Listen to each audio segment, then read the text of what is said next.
Today we're pleased to welcome a world-renowned muralist and artist, Craig McPherson, who will discuss his 50-year professional career with veteran journalist Lou Emerson. Craig's known for his New York murals, paintings, and mezzotint engravings on a variety of subjects, reflecting a 30-year tenure in New York City. His work has been acquired by 45 museums in the United States and abroad, and he has received awards and honors from the American Academy and Institute of Arts and Letters, the National Endowment for the Arts, and National Academy of Design. And, according to us, best of all, he lives in Orlean. After Craig and Lou's conversation, there'll be time for questions. And so please join me in welcoming Craig McPherson and Lou Emerson.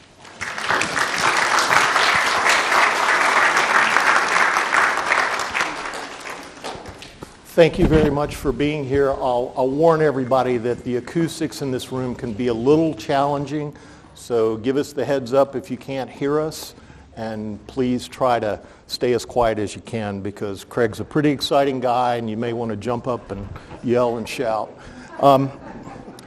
His life and story and work are incredible. A filmmaker would find them astounding subject matter for a documentary or a biopic. I've spent a lot of time struggling with where we start with Craig. One could start with the college student between years one summer deciding that he'd never seen the ocean from his native Wichita, hitchhiking to California, relying on the kindness of strangers on a really cool journey. Or one could start with one of these epic, or the epic project, 5 years and an open checkbook from one of the world's biggest financial companies that allowed him to travel to the great harbors of the world and produce a work that collectively is 11 feet tall by 318 feet long. Or one could start with his childhood when he first gained recognition at a high school in Wichita, where he walked in one day and saw this huge work of his mounted, I believe, in the lobby, sort of a pointillist painting as he described it. But he also grew up with a father who returned from the Pacific service in the Pacific during World War II with PSTD. Or many other places one could start. As he graduated from college and worked with the NEA, the National Endowment for the Arts, and museums in the Midwest to mount traveling shows to bring Picasso and other great artists or their work and stories to the masses. One time he used a train, I believe, for this. He describes himself as a risk taker. He's one of the smartest people I've ever talked with, so I'm going to shut up for the most part now and let him tell some stories. And I'm hoping he will start with his decision to commit himself full-time to making a living with his art, going to New York in 1975 and living in kind of a sketchy situation. Well, first of all, I'd like to thank Maria and Doug Larson and Lou for making this possible, bringing me here to talk about my works. I don't do it very often. And okay, so if you want to start with New York, I was invited to be a nominal studio assistant to an established New York artist named Knox Martin. And he had two studios. And one was the 10th floor of an old ice, I guess it wasn't an ice factory, it was an ice storage building on the, as far east as you could go in Washington Heights, looking down on the Harlem River and across at Yankee Stadium. Incredible view, really bad neighborhood. We were tied with Jackson Heights, Queens, my police precinct, for the most homicides in the 5 boroughs at the time. And I kind of stood out in that neighborhood, just put it mildly, on my side of Broadway. The other side was Columbia Presbyterian Hospital, and it was safe. My side, you better pay attention. And the good thing about it was free rent, great view, and Bad side about it was no heat on weekends, no shower or bathtub, stalactites, 12-inch stalactites that would be dripping 3 weeks after it rained still. And it was, I had a rat living there, which was, I'd not had that experience before. I'd had a squirrel and a skunk pets, and a crow for a while. So, having a rat wasn't totally outside my realm of experience. And I wound up being there for 7 years, living like that. And I came to New York with $1,500, and I made it last about 18 months. That worked out to about $15 a week for breakfast and lunch, and then in the evenings, Knox would sometimes invite me over for dinner. Quite often, I'd get a good meal there. But when I moved to New York, I made a vow that I've kept, that I would never earn another dime except with my art. And I ran out of money, after 18 months. And it was a major crisis, I was cold, I was sick, I was hungry, I was broke, and it reached that point where, am I going to be able to do this? And it was all about, can I be a full-time artist? Because I had done these projects for the Annie A, the mobile gallery, when I 50-foot semi-trailer that I took to 35 towns in Kansas and lectured to 30,000 school children a year, believe it or not, 2 lectures an hour. Then I had something called the Michigan Art Train, 5-car train. That was a major project, big budget, that I took on a tour of each of the Rocky Mountain states. And I had a staff of 7. I was the director. And great, salary. But I burned that bridge. I said, I've got to get back to painting. And that's what I'm meant to do. So I wound up in New York. And it came to a crisis. One day, it really came to a head. I was out of money and had been out of money for a while. And that evening, I was, looking down the street, deciding, look, if I can't be an artist, what's the point? And there was this homeless guy that had moved in that fall who had built himself a crate that was 4 feet square and 8 feet long, and a big guy. And he had one of these, this is in February, and he had one of these army overcoats with an army helmet, and he was burning broken up pallets from the factories to stay warm all day long, day and night, just to keep from freezing. And I looked at him and I said, man, if he can do it, I can. And that's what it really came down to.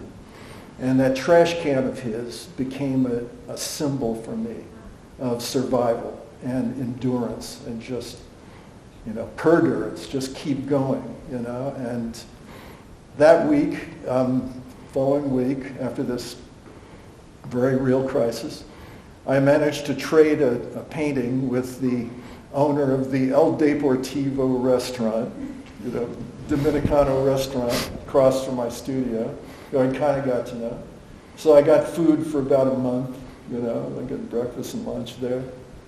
And then at the end of about that month, I happened to be at a cocktail party downtown, and it was a print publisher that was trying to find an art. He said he's been selling all these flowers by this guy, but he has to buy them from another publisher. And he said, does anybody here, know any artists that can do flowers? And it wasn't my subject, but, when you're starving, flowers sound reasonable, compromise. I really didn't know any printmaking, but I talked him into letting me do some drawings for him, and he commissioned me to do an edition of prints and hired a guy to show me how to do it. And that was my salvation. Printmaking, this is a big one. Now mezzotint is not the medium that you would want to pick if you didn't know anything about printmaking. In fact, people tried to talk me out of using that medium. It's arguably the most technically challenging. Curators, print curators will tell you that, first of all, it's the most time-consuming, it's most labor-intensive, but it's also, the plate wears out faster than other media, other than the print media. So it's a race against time when you're creating the image and, proofing it to try to make sure you've got what you want before you edition it. And it was a dead art by the beginning of the 20th century. Cut me off if I get going too long. At the beginning of the 20th century, it was a dead art because it was the closest thing to photography. It'll be 400 years old in 19 years, this technique, invented by basically an amateur printmaker who was also an aristocrat working 30 miles from where Rembrandt was at work, 30 miles from Amsterdam. And it's where I lost my train of thought. Anyway. Copper plates. So the copper plate, is a tricky race against time. And I can go into that a bit, but I started doing these prints, and I just loved it. I loved the whole process. And I did subject matter from my studio. I did not own a camera until I was 34 years old. I did not want a camera because I was afraid it would affect the way I saw the world. And I didn't like the idea even of working from a photograph. I liked working from life because the way you process reality, the visual field, is completely different than when you just go click, and then you look at a flat image. So here are a couple of paintings that I did at that time as the view from my studio. And it was the way of doing the drawing first was you had a pencil, you held your arm out and kind of squinted with one eye. And the window is this wide. You mark off the lead where, okay, the window is this wide. Then you go, the building is this many windows, wide. And then you do it vertically. And for perspective, I used a push pin and a thread that you could move around 1 point perspective. And for these images here, they're part of a 6-foot drawing that I spent about 2 months on. Just linear drawing from Yankee Stadium, almost 180 degrees, over to here. And then I would take a section, and that's what you see in those little paintings. Do you want me to move on now? Do you want to get to Yankee Stadium, or is it too soon? Sure. So I was a Yankees fan when I was in Wichita, so I was thrilled to have a view of Yankee Stadium, and I'd already done a number of drawings, of course, and pastels before I did my first paintings, and I did more than one of Yankee Stadium, and I liked it best at night, with these lights, these incredible lights. And I was right at level where I was just that band of spotlights that light the field were right at my level as it happened across the river.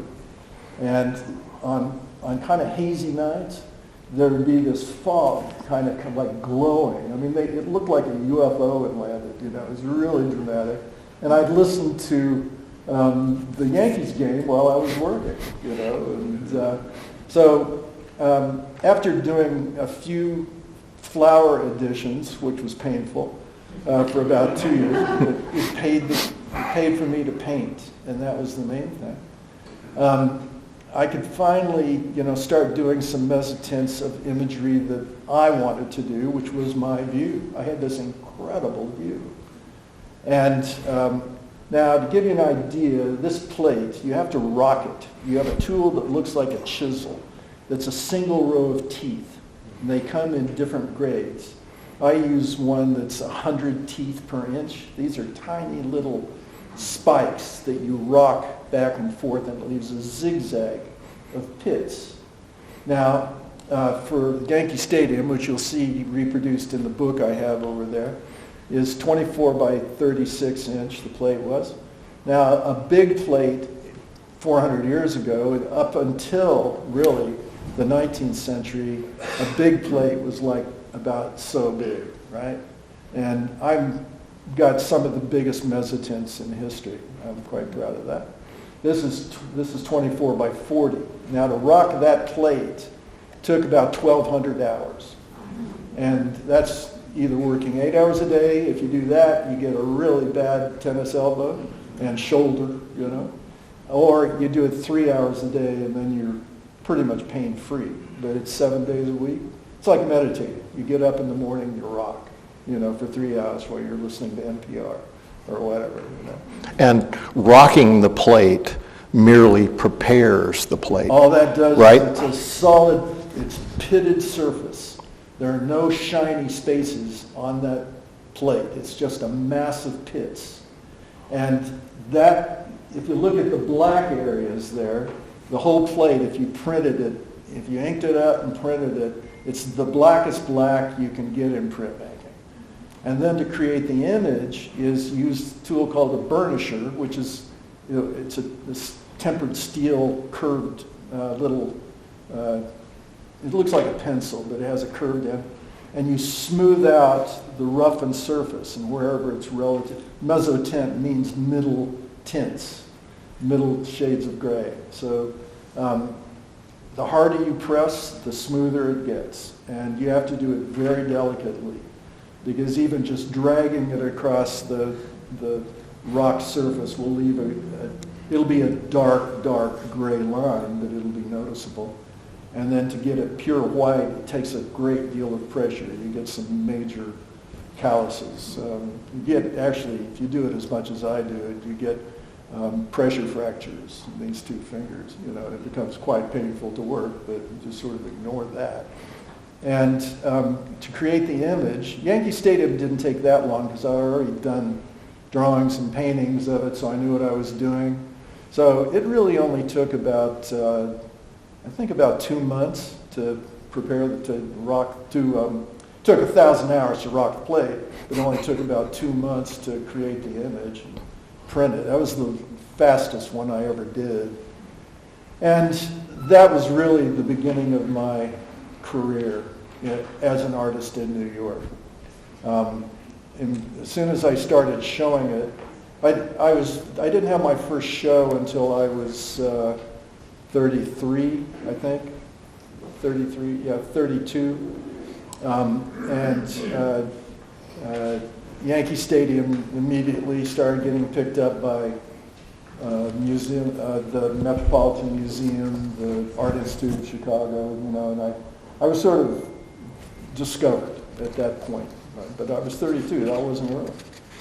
And No More Flowers, that was Book of the Month Club, I forgot to mention. They were the ones that were, and they were editions of 260, you know, prints, which was 3 months, you know, of printing, and I had to rent a studio, you know, and the first edition I did, because I'd never editioned a print, I'd never done this before, and my total profit after 3 months of hard work was $300, because I had to rent the studio, and then I had to buy the supplies, and I think I got $15 a print, you know, and I had to throw away, I'd say almost as many as I printed, so I probably pulled about 500 prints and wound up with 260 good ones. Anyway, so, you know, then Yankee Stadium came along at the same time as I had supported my painting doing prints, you know, thanks to Book of the Month Club. And I had my first one-man show, which was all these views from that studio in Washington Heights. And I sold out opening night. You know, every single painting sold except the ones I kept for myself. Rave review in the New York Times. Got a good review, and you know, it was just kind of one of these dreams. But I'd been in New York by that time for almost, I guess, about 10 years, and it was a rough 10 years. You know, I got to tell you, I paid my dues. So then things started to happen. In 85 and 86, you won a competition, right, for the American Express building, for the first mural up there? Yeah, so Diane Bliss was the corporate curator. American Express had just built a new corporate headquarters. It's right on the harbor. It's right on the water. It's now called, what's it called, Blake? Brookfield Place. At that time it was World Financial Center. There are 5 buildings in this complex, and a very famous architect. They had a competition. Diane Bliss, the corporate curator, comes to this little gallery where American Express was, where my print was being shown, not my painting show. That was on 57th Street. And they bought a Yankee Stadium, and as she was literally stepping out the door, she asked the dealer, said, "Does he by any chance paint?" And he said, "Yeah." He said, "Well, tell him to get in touch." And they had a competition that came down to 3 artists to paint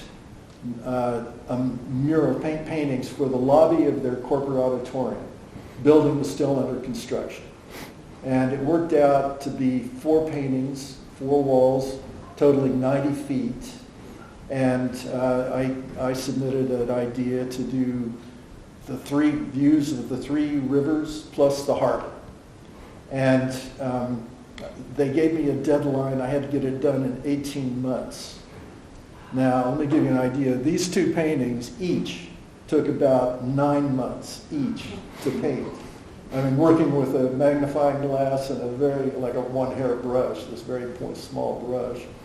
And any painting I had done up to that time of these cityscapes was at least a year, and quite often 2 years, maybe 3, on the bigger paintings. And now I've got to do the drawing and the 90 feet of paintings in 18 months. But, this was like, the other 2 artists that I beat out were much better known than me. And I'll just tell you a brief anecdote. It's kind of funny. So I have to show up at American Express and give them my presentation, my spiel. It's the final deciding factor in who gets the commission. And it was the corporate curator, and then they hired a very heavy, powerful art consultant. And so the night before, I took one of my rejects of my Yankee Stadium print and decided I better have something to show. So I pasteled with color over it, which I had never done before. And just, it was kind of a twilight scene, over the dark sky with the glowing, street lights going off into the distance. And so I have my portfolio. We go into the little room and they're saying, and I'm starting to pull out my example of what I would do, for this one, in the color scheme, basically. And they said, "Okay, before you do that, we want to show you the carpeting sample, the furniture, fabric, And I said, "Oh my God, this is such a cliche. I've got to match your decor." So I started, I started chuckling. And they both looked at each other and they looked at me like, "What is wrong with this guy?" And so then I pulled out my Yankee Stadium, and if I had tried to match the color samples, I couldn't have done a better job. And this was just meant to be, obviously. So I had to invent a method that was not my hold the pencil out, and go like this. And I decided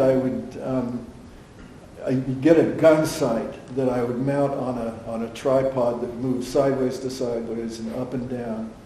And my wife, was walking by. I told her about it, and she was walking by a construction site, and there was a guy working with what's called a transit, which is a telescope that goes side to side, goes up and down.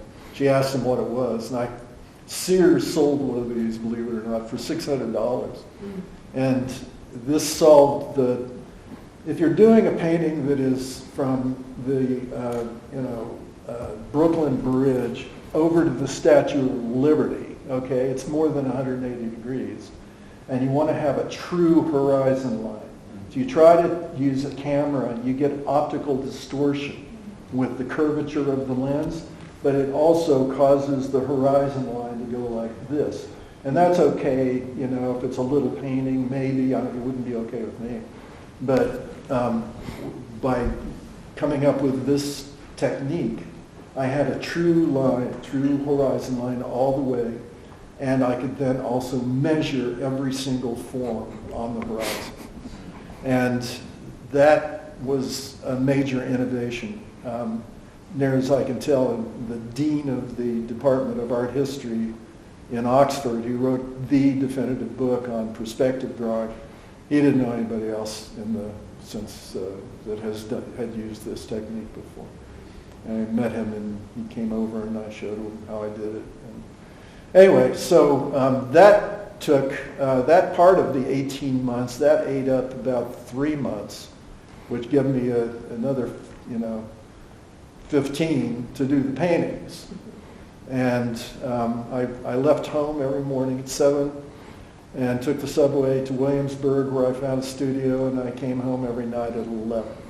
And I did that 7 days a week without a day off for 9 months. And, I could get lunch in Williamsburg, and I'd take a little nap afterwards, and I'd leave. We had these metal doors, security doors that go up and down. I'd left a little space, and this mangy dog came wandering in and touched my nose with his nose, and it woke me up. And I looked at him and I said, "Oh my God, this dog has definitely got fleas." So I chased him out, and I started having these hallucinations that fleas were jumping off of my forehead.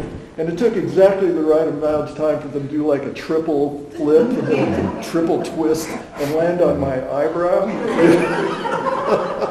And I'm like swatted away, and it was really annoying. And this would happen regularly, but they didn't bite. That was the weird part of it. I couldn't figure it out. This went on for a few days, and I figured, I've got fleas. So I never forget, coming home one night, I stopped at the drugstore and bought dog flea and tick shampoo. It was one of the low points in my life. And I took my clothes off on the area between 2 apartments and put them in bags, and I used it, and it didn't work. So I did that for about 5 days. And then in May talked to me, said, "You got to take a day off," So I took a day off, and that got rid of the fleas. And I've actually since read about this condition. If there's people that work with a lot of intense focus, get this phenomenon. I wasn't the first one. Anyway. So you were hallucinating. I was hallucinating. Anyway. But they liked the work.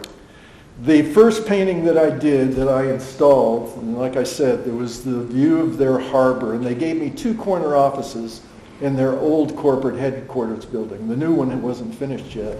One of them looked down, it was up high, which I wanted. It was like the 15th floor, and it looked at over on the left at the the Manhattan Bridge and the Brooklyn Bridge.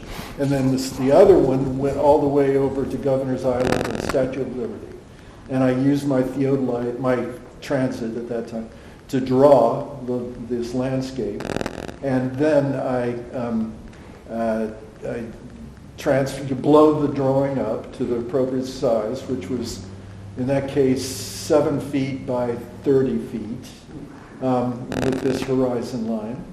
And at twilight, by the way, this whole, the concept was all of these paintings took place at twilight, after the sun had gone down, but on the far east was the darkest blue, and then where the Hudson was, it was still that kind of glow along the horizon line, and then the transition as you look around of the 4 paintings. So the first painting was the harbor, their old view. I had to unstretch the canvas, roll it up on a tube, on a sonotube, and try and take the stretcher apart and then transport it to the auditorium and restretch it. And when I restretched it, I scratched the sky a little bit, so I had to come in the next day to retouch it. The corporate curator said, "Just give me a call, I'll go up with you." And so I get there in the afternoon, just arbitrarily at any time, I showed up, and On the way up, I said, you know, you should really commission me to do the paintings in the main lobby at the low level where the elevators were. Because those panels, they had these embroidered panels that they're 11 and a half feet tall and about 3 feet wide, and there are these 3-foot fleur-de-lis kind of zigzagging their way up. And people hated them, and they were slashing them, and the insides were spilling out, and they had to replace them. And because of the sun, you know, the colors were fading, they had to replace them, and they'd be the wrong color. So we're going up, and she said, yeah, so give me a proposal, write up a proposal. So we get out of the elevator on the 26th floor, go around the corner to the corporate auditorium where my painting is hanging, and there are these 4 or 5 senior executives there looking at it. And I'm introduced to the chairman of American Express, and Jim Robinson, and Lou Gerstner, who was the president, and Gary Bell, the chief legal counsel, and a couple other guys. And the chairman, Robinson, says to me, this is great, you know, why don't we move this thing downstairs, you know, because I hate those panels, you know, I just hate it. I'd much rather have this. And I said, you know, this looks big here, but it's not nearly as big as those spaces. And he thought for a second, and then he said, how would you like to do some more harbors? And I thought, okay, well, there's San Francisco, you know, there's New Orleans, and then I thought, oh, wait a minute, this is American Express. So, you know, anyway, long story short, so, you know, I was still working on this last project when I had submitted a proposal. I picked 6 harbor cities. There were 10 paintings, 10 panels. There were 4 of them were 42 feet by 11 and a half feet. And 2 of them were 52 feet by 11. They're all 11 and a half feet. And then the 2 52-footers had squares, which is what you see over here, on each side, separated by hallways where you'd go in to get the elevators. And they basically said, okay, you know, I had a meeting, you know, final meeting. I'd picked the harbors. New York, I was already there, so I knew I could knock that one out. And it should do it anyway, and they had a great harbor.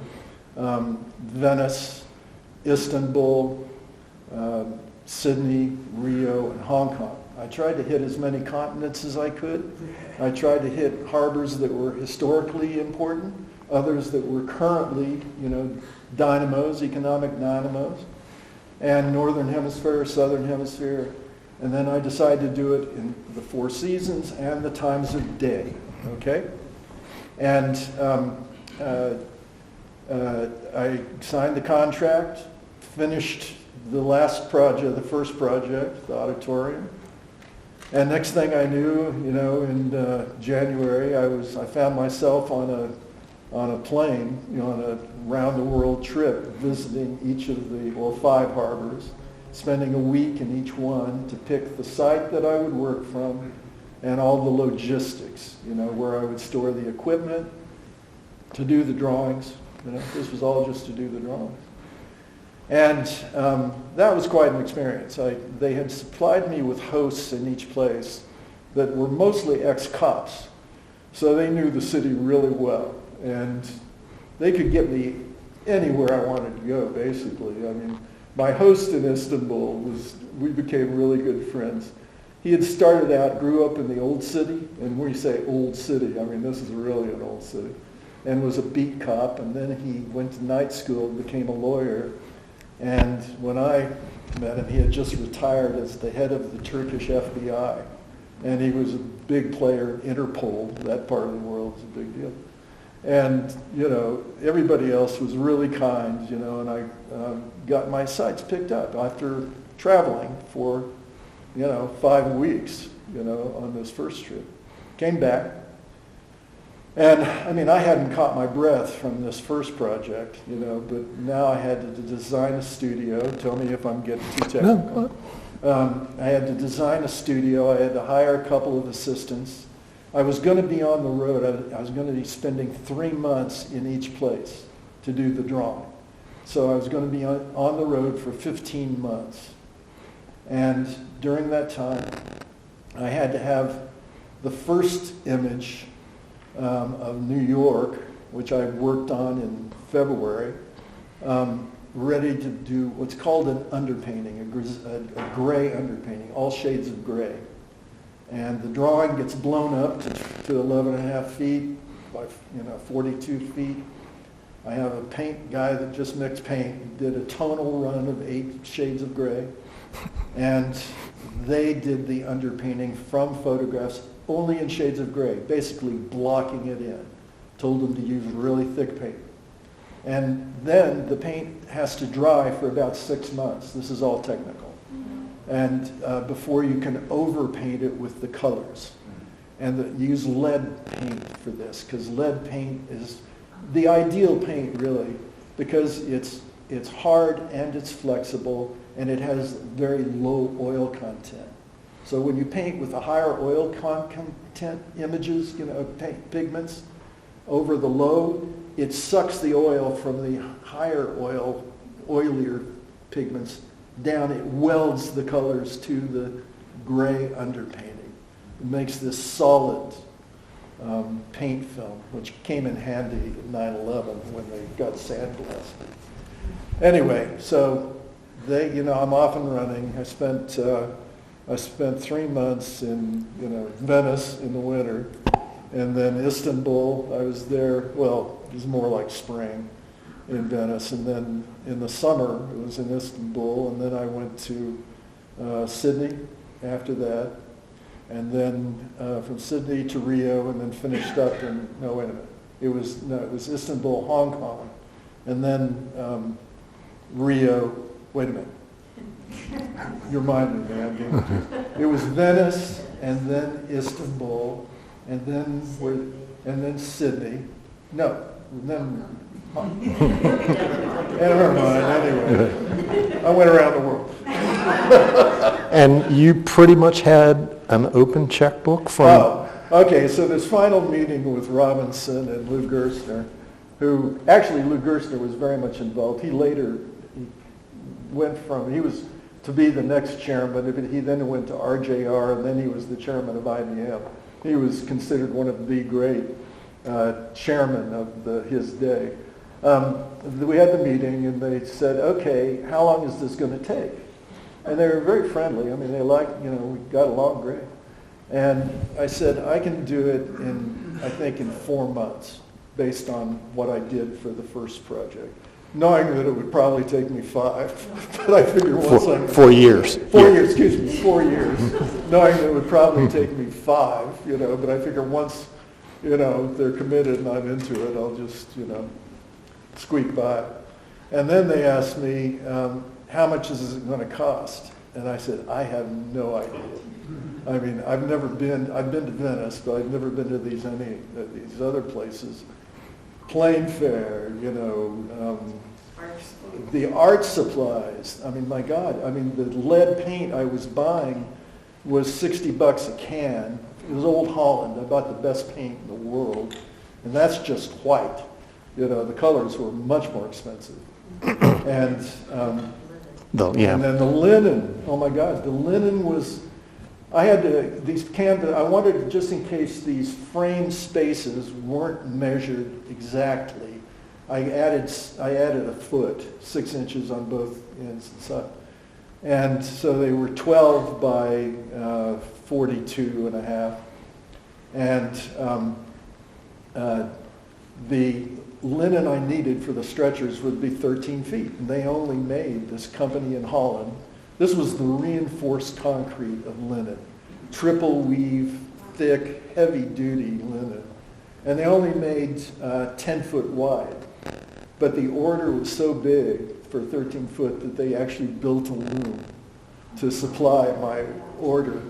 And I was ordering a couple of extra pieces that size to, in case I had something happen, there was an accident or something. So it was a big order of linen. And I read about the lighting, because you had done different times of day, different seasons. So standard lighting wouldn't... Okay, the building is across the street from where the North Tower of the World Trade Center used to be. And there are these big 2-story tall windows facing Istanbul, and then on the other side as well. So you got a lot of natural light over the course of the day, and then, the varying other at night. And so they hired a lighting specialist who measured the average light and then supplied me in the studio with the right colors of lamps, to paint by, so that it would then work in the lobby. And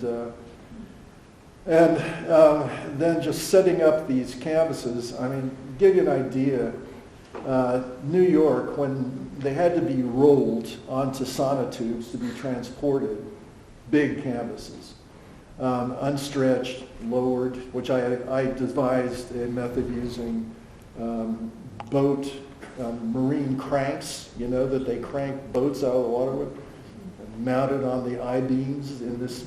I had an old chocolate factory that was 50 by 100 feet long and it was 3-story tall ceiling.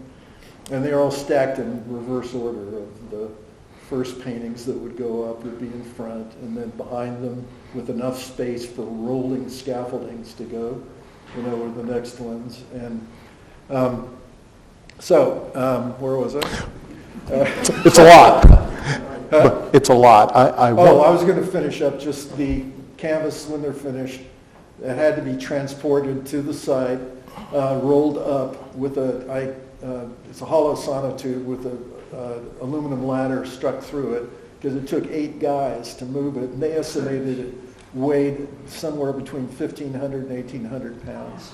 It was lead, lots of lead.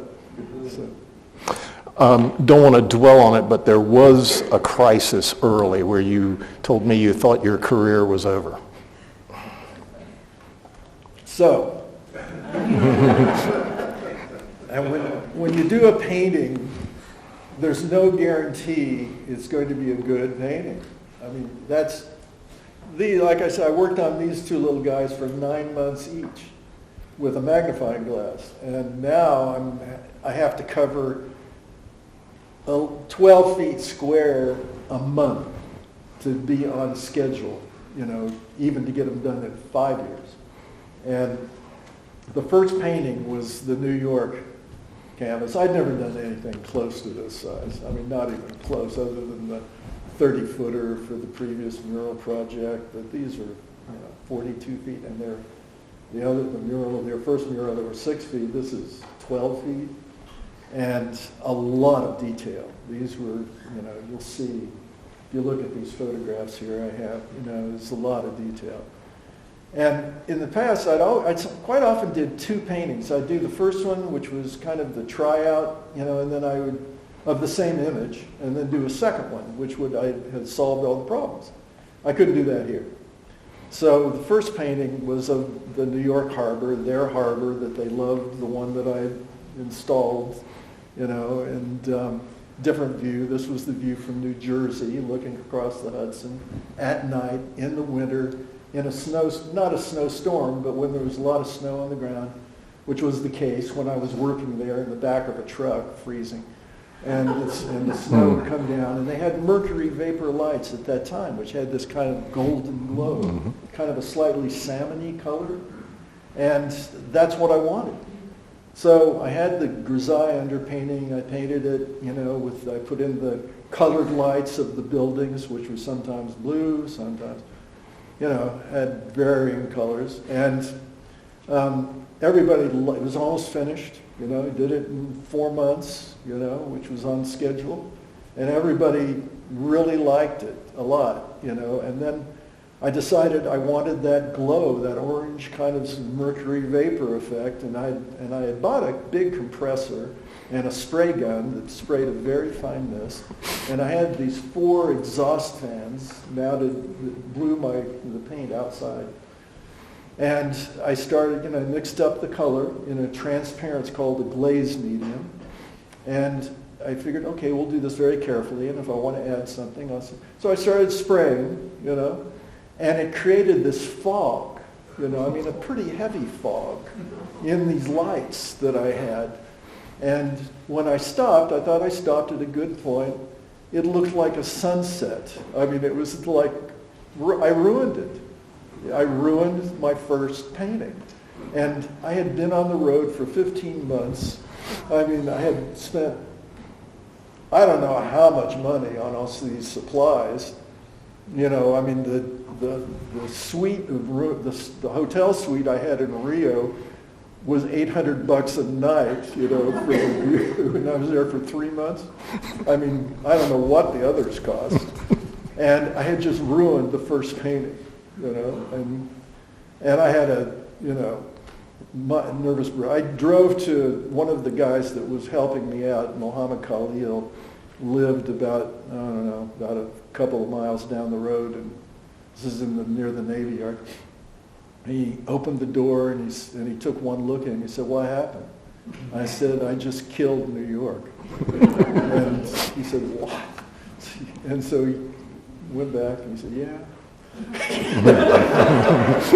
So long story short, I had to steal a month from Venice, to be able to paint over New York. I made it work, but that was a close call. If it hadn't worked, my career was, how do you repay American Express?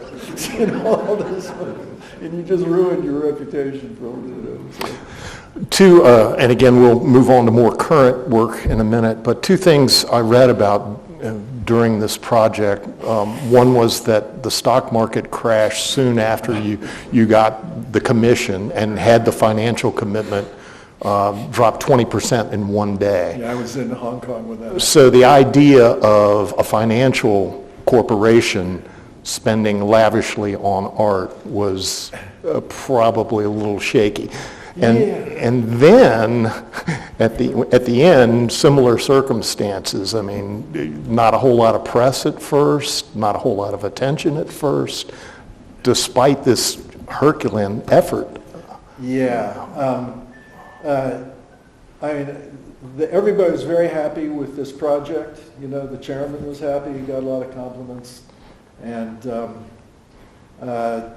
we had an unveiling, and he was very generous. This was 7 years. I had spent a year and a half on the first mural project and pretty much 5.5 years on the second one. And he was very kind. He gave us a trip anywhere in the world we wanted to go.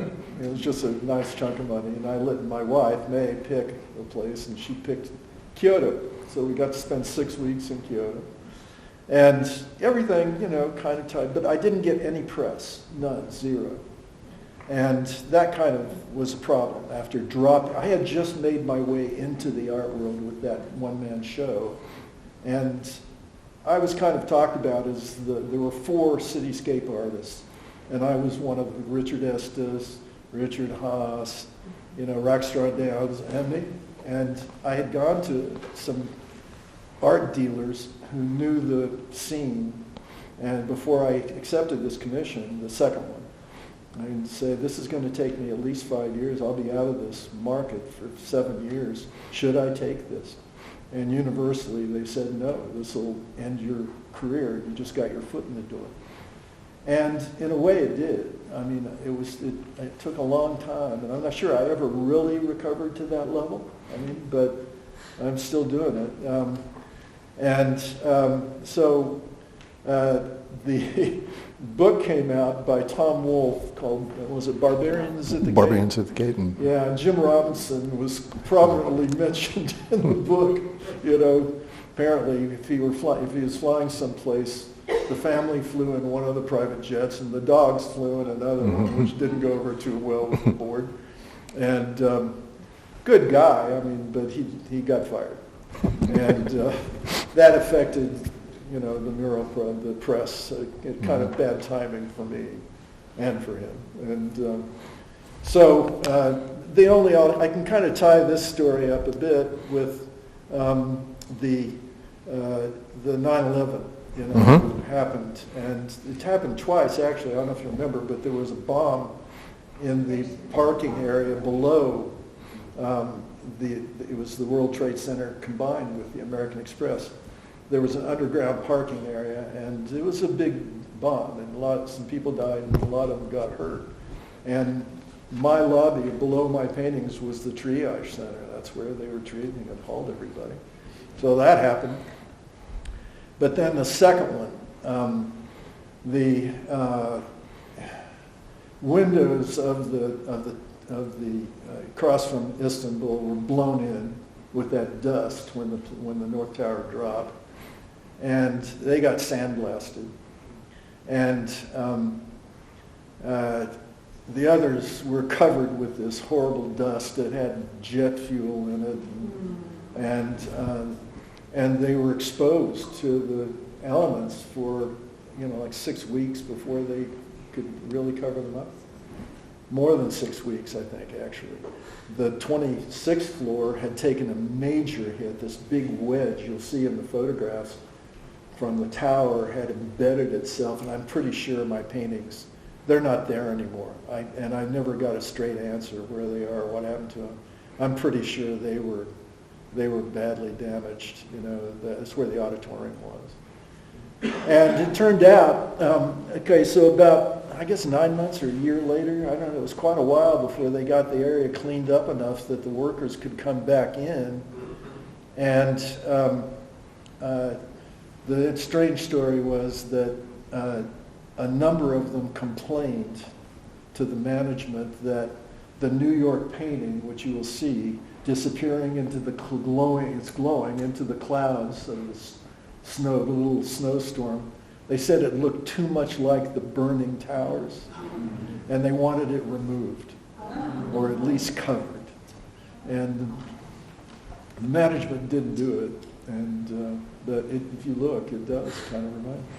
And that heavy lead paint held up pretty darn well. They brought in some conservators, to clean them, and I got compliments for my technique. The paint film in all of these paintings is very heavy, and I did it intentionally. I'm into technical stuff. There's a book that Rubens left where it was a primer for his studio assistants, the apprentices, and I read it cover to cover and did it, what he recommended. And I've done a lot of study on technique. And basically, conservators, when they're conserving a painting that's thin, that has a thin film, you can kind of tell where they retouched it. And for a painting this big, that could be a problem. So I wanted a heavy paint film, because even if it did get damaged, you don't notice it so much when they come in to retouch. So they came in, they cleaned it, and it's fine. I mean, you can go there and see them, no problem.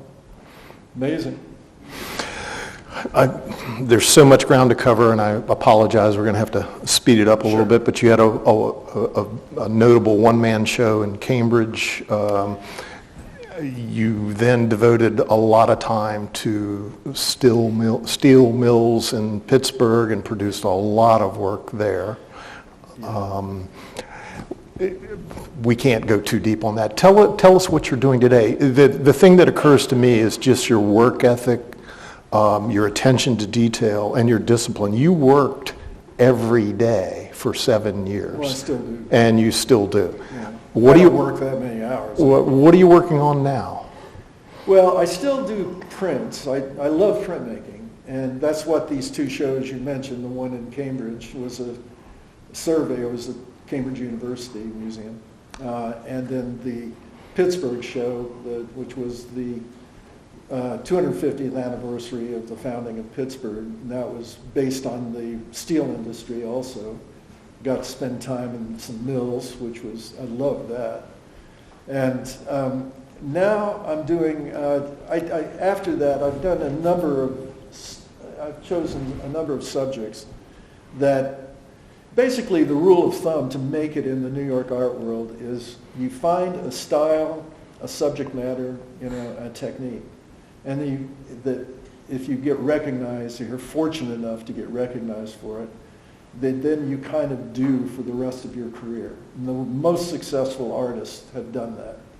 I mean, you think Rothko, it's the rule of thumb. And Pollock got into trouble because he wanted to go back to more figurative or kind of figurative things, and he didn't sell after doing the drip painting. So I've always thought that that was a mistake, because as an artist, you really want to push your vision. You want to take on problems that are slightly beyond your reach, so that you have to learn. You have to expand your technical, challenges, and also your vision, just what you imagine you can do. So I've did a show of nudes, anyway, right now what I'm doing mostly are pastels over mezzotints, and sometimes it's a mezzotent with an image underneath, and sometimes it's a sheet that I've rocked and haven't worked on yet. It's just a black sheet. And the pastel, because of this roughened surface, it grabs the pastel beautifully. There's some colors, particularly blue, when it's over black, it's a whole blue that you can't get any other way. And I've kind of known for that. There really is not a history of pastel over mezzotin. I've asked the curator of the Metropolitan Museum, the print curator, if they have one in their collection. And she said no, to the best of her knowledge. And so I'm kind of doing that now. And not just that, but I am doing still some realism, some variety of things from the prints.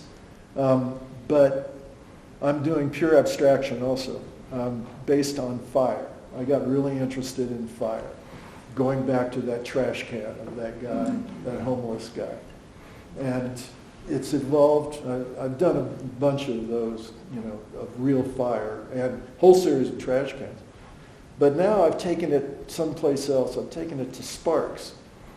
And this ties into my interest in physics and current physics. I had a friend in New York who was one of the stars of chaos theory. And I used to go have dinner with him, and his 50th birthday party, there were 3 Nobels along with him. He won the Wolf Prize. He was like a major physicist. And I got really interested in what they talked about. I didn't understand most 9/10 of it, but I kind of got the drift. And doing these abstractions using sparks, and I used photographs because I wanted to capture true randomness, or what you perceive as randomness, linear sparks coming off of a source fixed in space and time. And what his chaos theory contribution was, he's got 3 numbers named after him. His name's Mitchell Feigenbaum, is the Feigenbaum constant, which he came up with working at Los Alamos in 1975. And the deal there was you could sign up for the most powerful computer in the United States as long as you didn't go, you had a project, something you wanted to prove using this computer. And as long as you didn't go to sleep, it was your computer. And he stayed up 3 days and 3 nights and came up with the Feigenbaum constant, 4.669 ... And what it basically does, it applies to the stock market, it applies to weather prediction, you can make the case that it repudiates the concept of randomness. That's the butterfly flaps his wing in Japan, causes a hurricane in California.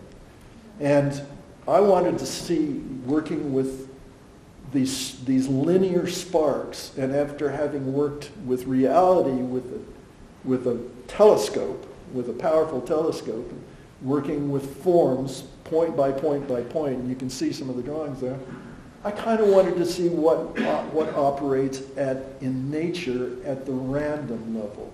I know it sounds esoteric, but I mean, I'm not going to do it forever, but it's pretty interesting. And the human mind tends to seek pattern. And I wanted to see if nature does that as well or doesn't do it, and how that manifests. Anyway, that's what I'm doing right now. I've had the pleasure of seeing some of those works in progress, and I can't wait for the world to see them. They're amazing.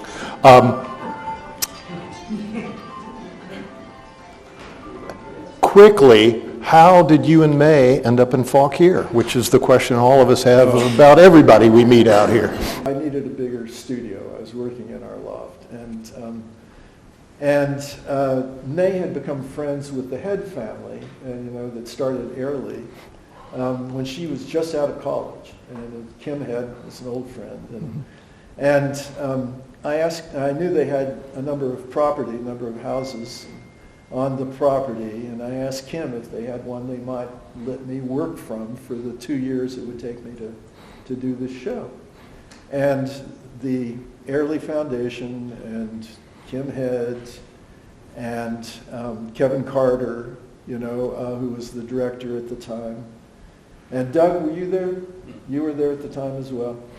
Gave me permission to use the old manor house that Kim had grown up in, and nobody lived in it for 15 years. And they donated it rent-free to me for 2 years.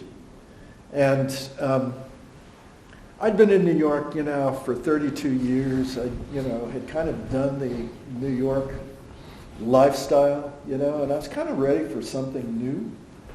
And I came down here, for the first year. May stayed in New York. She had a great job at Burson Marsteller. She was in public relations. And I was just by happenstance at a wine tasting. I wound up meeting this guy, John Henry, who invited me to go to this Sunday morning group that met in Laurel Mills, in a little 19th century wooden store, country store.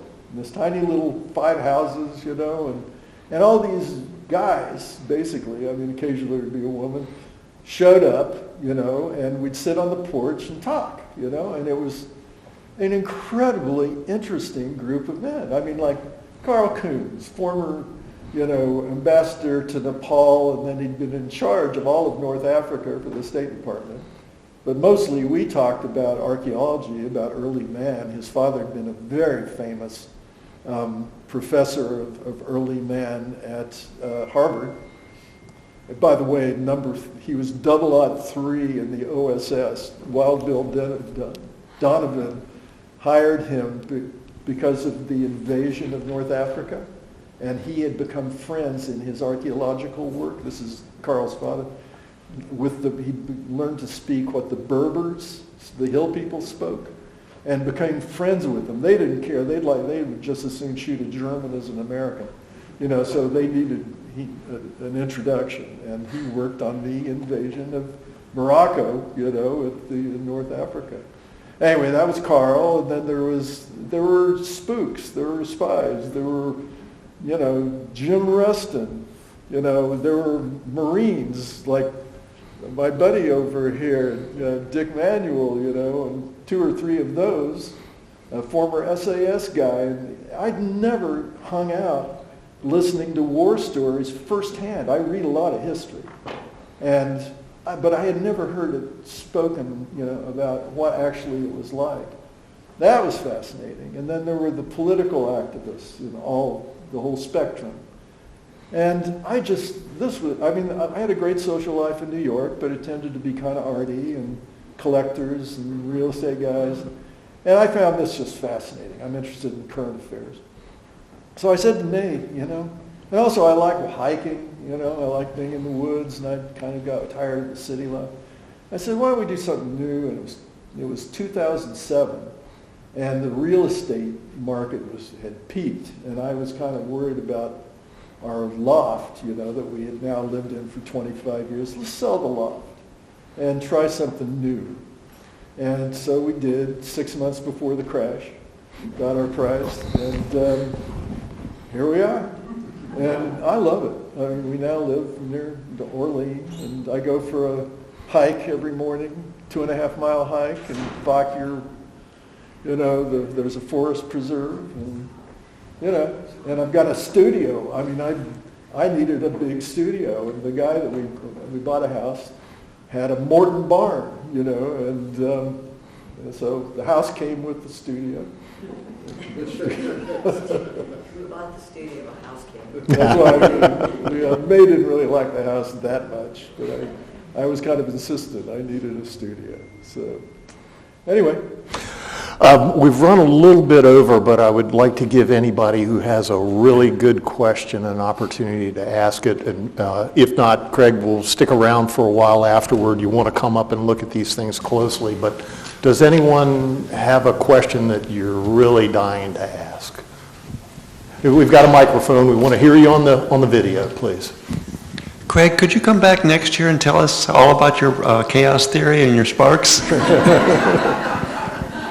You know, I would love to if I really knew what I was talking about. Well, it struck me, Ellen and I watched Oppenheimer last night, and in the opening, he's looking at the sky and he's looking at sparks. I had a similar conversation with you 2 days earlier. It really blew my mind. I don't even know what quantum physics is, and I'm talking to an artist who seems to have a pretty good understanding of it. I mean, I asked Mitchell, we'd have these dinner parties. Mm-hmm. Tell them about this, Chris. Okay, so here's what I know about sparks. You know, John Henry has a Halloween party every year at Stonehill, and you know, a few hundred people show up, and there's a giant bonfire. And my brother-in-law, when he was a kid, worked in a steel mill, and he had one of those, asbestos, shiny silver, suits with the head thing, with the little window. And I said, why don't I, mount some, fireworks on top, some fountains, and I had an 8-foot pole with so, to protect part of the reason you do this is if I was in kind of my work wasn't going well, I was in kind of a bad mood, you just don't care if it blows up. I mean, it did. I got a dog bowl, a heavy duty dog bowl that I turned upside down that held smoke bombs that I could light, and then I had a heavy piece of plywood, circular, that I cut out for protection, and then a circular saw blade. I figured that'll do it. I mean, if it blows up, shrapnel maybe. And I mounted 3 big fountains that went on my head. I first had to light them, and then I, with Velcro, stuck them to my head. And then I had a couple more, and these are big guys. I mean, they went for a good 5 minutes, So that was my costume for that year. Anything for the art? Another question, perhaps. Well, I have There we go. I'm fortunate enough to be the neighbor. And he still works all those hours. Mm-hmm. I mean, I look across the field over the fence any time of the night or day. He's over there, the lights are lit up. But also, talking about lights, one story you didn't mention, in New York City when you were in that building 7 years, you had power in that building. Mm-hmm. And what did you do about not being detected? Okay, so I was living there, I was squatting. This was a city-owned building. And I was in non-residential, there was a Hispanic social club on one floor, and there was a factory below that. There was, anyway.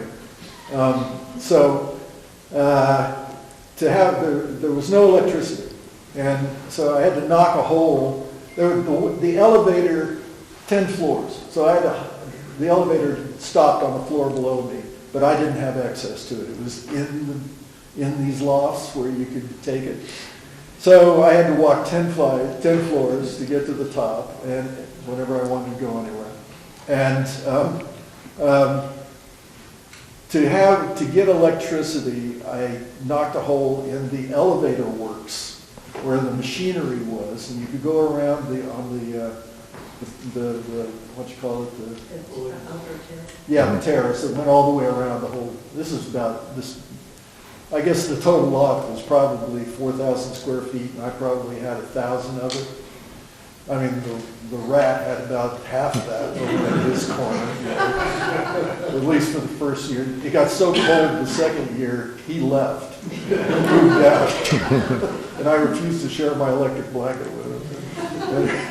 Anyway, so I would run one extension cord, I could plug it in, And then I had an alarm system, so if the super, who had a key to the top floor, opened the door, I had to wait. I found a little charcoal brazier on the street with a hammerhead, you know, and a line, a fishing line that went around corners with a what you call the round thing, you know, huh? You know, that you put a nail through. A grommet. Tied to the string, and between the door and the anyway, when he opened the door, the hammer hit the then I would run and pull. My heart would start beating. I'd pull the curtains down and pull the plug, and you know, wait until he left. You know, I did that for 7 years. Wow.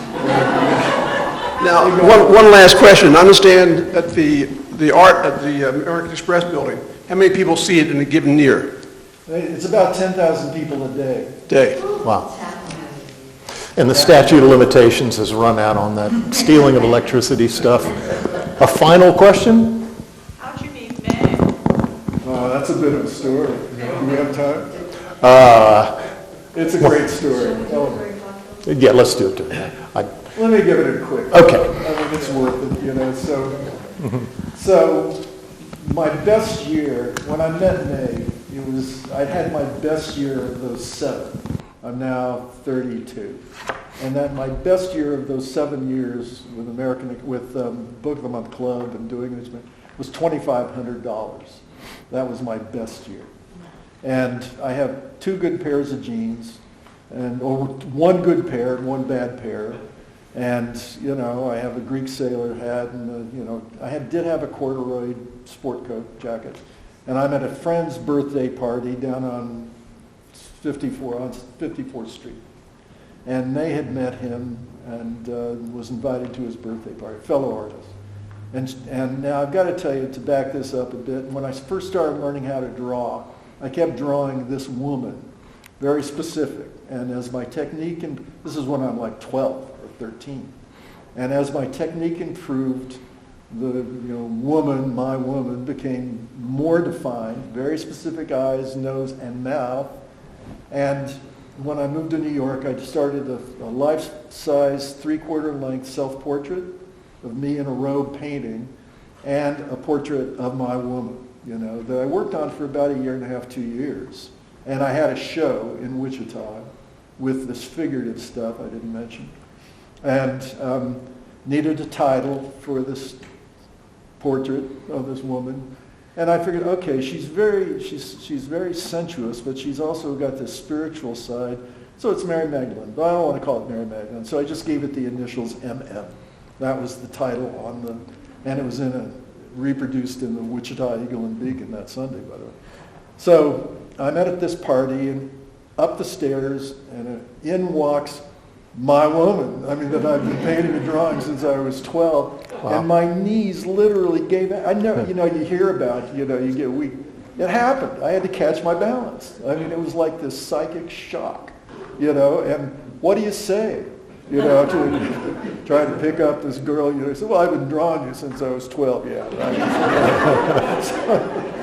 And Dwayne, whose party it was trying to go out with her, so he wouldn't give me her name and phone number. It took a month, and he finally organized a double date with Sylvie, her best friend, this French woman.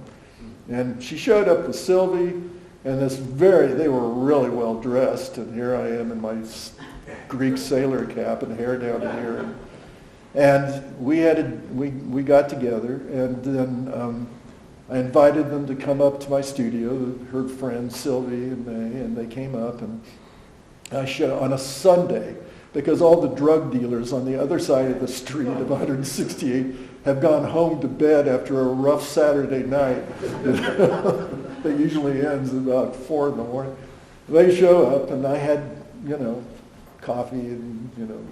Anyway, and I showed them my cityscapes first. I pulled out the cities, and I saved the painting of this woman for the last one. And as soon as I put it out, Sylvie, her friend, said, May, that's you. Wow. It's May, in this voice, you know, of surprise. And she said, shut up, you know, quiet.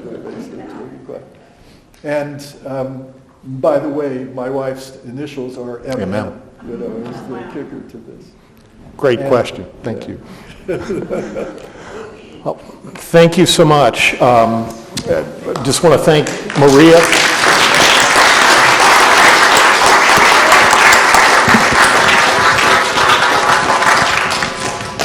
Just a quick announcement. Thank you both. It's just terrific and certainly met our expectations for a really wonderful conversation today. On your seat, there is an announcement about our next conversation, which is June the 2nd, and it is Sir Peter Crane from the Oak Springs Garden Foundation. Prior to Oak Springs, he was the head of the Kew Gardens in the UK, one of the most significant botanical gardens in the world. So it should be a fascinating conversation with Sir Peter Crane. And today, we have upped the quality of refreshments following these conversations rather considerably, and we have May, Craig's wife, the story we just heard, what a wonderful story, to thank for really doing all of these refreshments and home baking all of it. So we hope that you'll come and enjoy the refreshments, and we also hope that you'll fill out the form on your seat. We're interested to know how people hear about this series, and if you have suggestions for future either specific person that you think would be an interesting guest for our conversations, we'd be happy to have those names, and also generically subject matters that you think would be interesting. We would like to pursue those as well. So if you take a moment to fill out that form, plan to be with us on June the 2nd, and please join us for these rather elaborate and delicious refreshments, thanks to May. And let's give another round of applause. I'm sorry, Lou?